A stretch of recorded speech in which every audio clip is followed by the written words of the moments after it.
بسم اللہ الرحمن الرحیم۔ بسم اللہ الرحمن الرحیم۔ ہمارے آج کے سبق کا عنوان ہے حکمت ہود، یعنی ہود علیہ السلام کی حکمت۔ وما زال ہود ینصح لقومہ ویدعوہم بحکمت ورفق۔ ہود علیہ السلام ہمیشہ اپنی قوم کا نصیحت کرتے رہے اور انہیں حکمت اور نرمی سے دعوت دیتے رہے۔ ما زالا، زالا فعل ناقصہ میں سے ہے، اس کو حرف نفی لازم ہوتا ہے اور اس کا ترجمہ جو ہے پھر مثبت والا ہو جاتا ہے، یعنی ہمیشہ۔ ینصحو یعنی نصیحت کرتے رہے، خیر خواہی کرتے رہے۔ دعا یدعو دعوت یعنی دعوت دیتے رہے اپنی قوم کو، اور کس طرح سے انہوں نے دعوت دی؟ نرمی اور حکمت سے، یعنی قوم کی کڑوی باتیں سن کر ہود علیہ السلام نے اپنی قوم کو دعوت دینا چھوڑ نہیں دیا، بلکہ اپنے اسلوب کو مزید بہتر سے بہتر کرتے رہے تاکہ قوم کے دل میں ان کی بات اتر جائے۔ قال ہود یا قوم انا اخوکم وصدیقکم بالامس الا تعرفوننی۔ ہود علیہ السلام نے فرمایا، اے میری قوم، میں تمہارا بھائی اور تمہارا دوست تھا کل، کیا تم مجھے نہیں پہچانتے؟ امسی گزشتہ کل کو کہتے ہیں، یعنی وہ کل جو گزر چکی ہو، اور جو آنے والی ہو اس کو غدن کہتے ہیں، اور جو موجودہ ہوتا ہے وقت اس کو الیوم کہا جاتا ہے۔ تو امسی یعنی کل گزشتہ۔ تعرفوننی، تعرفونا فعل مضارع ہے، اور یہ جو نون ہے درمیان میں، یہ نون وقایا کا ہے اور یا ضمیر ہے۔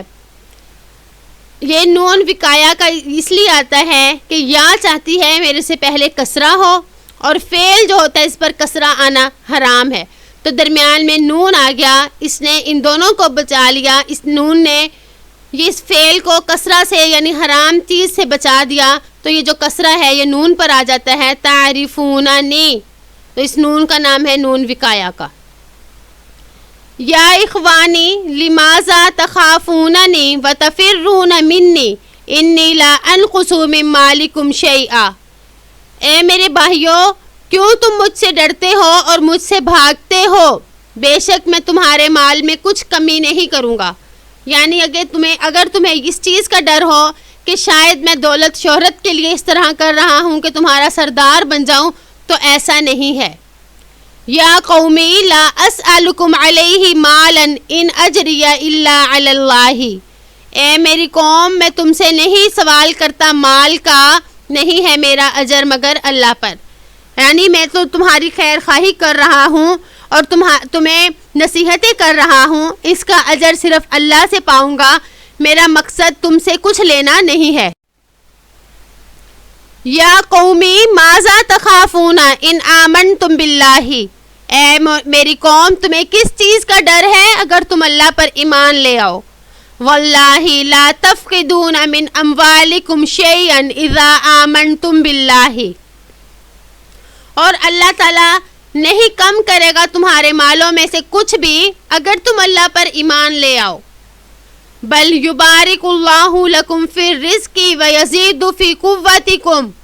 بلکہ اللہ برکت دے گا تمہارے رزق میں اور تمہاری طاقت میں زیادتی کرے گا، یعنی تمہاری طاقت اور تمہارا رزق اللہ پر ایمان لانے کی وجہ سے مزید زیادہ ہوگا، نہ کہ کمی کا شکار ہوگا۔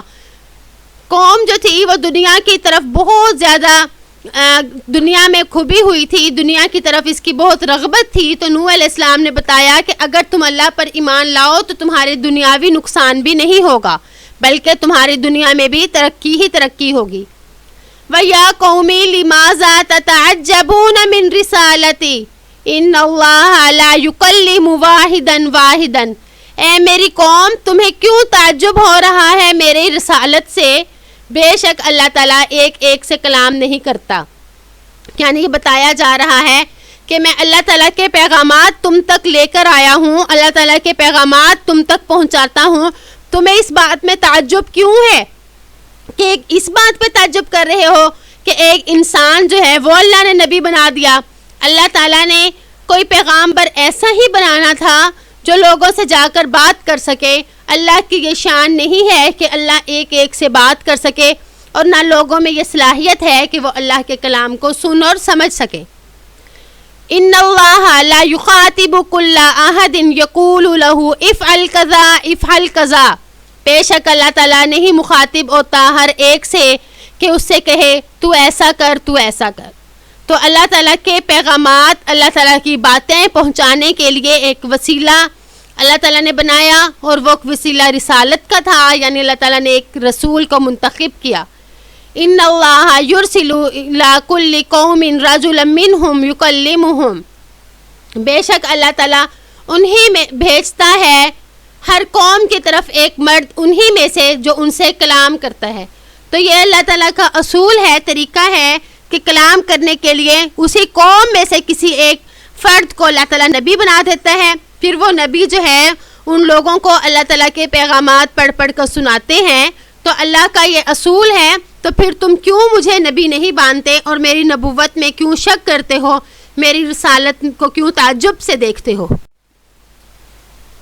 وَيَنْصَحُ لَهُمْ، اور ان کو نصیحت کرتا ہے، یعنی وہ نبی جو ہوتا ہے پھر اپنی قوم کو نصیحت کرتا ہے۔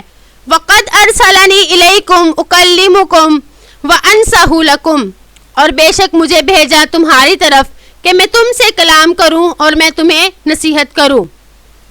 انصاحو جو ہے واحد متکلم کا صیغہ ہے۔ اوا عجبتم ان جاءکم ذکر من ربکم علی رجل منکم لینذرکم، کیا تم تعجب کرتے ہو اس بات سے کہ تمہارے پاس نصیحت آئی تمہارے رب کی طرف سے ایک مرد کے ذریعے جو تمہیں میں سے ہے کہ وہ تمہیں ڈرائے؟ تو اس میں تعجب کی بات نہیں، اللہ تعالیٰ کا یہ قانون قاعدہ ہے کہ اللہ تعالیٰ اس قوم کی طرف جو گمراہ ہو چکی ہے اس کی طرف اسی میں سے ایک نبی بھیجتا ہے، اور پھر وہ ان کو دعوت و تبلیغ والا کام کرتا ہے۔ تو فرمایا اسی لیے تم بھی تعجب نہ کرو بلکہ میری بات کو سنو اور مانو۔ امید ہے کہ آپ کو آج کا سبق سمجھ آ گیا ہوگا۔ السلام علیکم ورحمۃ اللہ وبرکاتہ۔